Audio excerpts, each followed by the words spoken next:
Viete, čo sa dnes deje s peniazmi, ktoré odvádzate na dôchodok?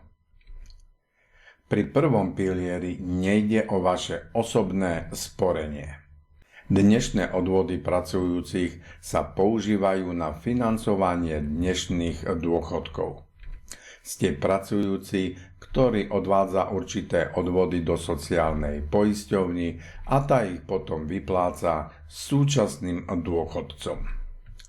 Peniaze, ktoré odvádzate, nesedia niekde na vašom osobnom účte a nečakajú tam na váš dôchodok.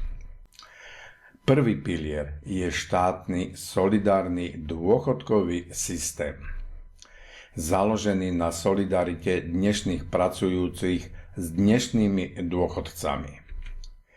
Nejde o vaše osobné sporenie, ale o spoločný systém. Preto je dôležité rozumieť tomu, ako funguje prvý pilier. Nie je to vaše osobné sporenie, dnešné odvody financujú dnešné dôchodky a pochopenie systému je kľúčom k lepšiemu plánovaniu vašej budúcnosti.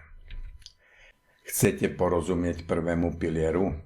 Spoznať pravidlá, aby ste si vedeli dobre naplánovať budúcnosť?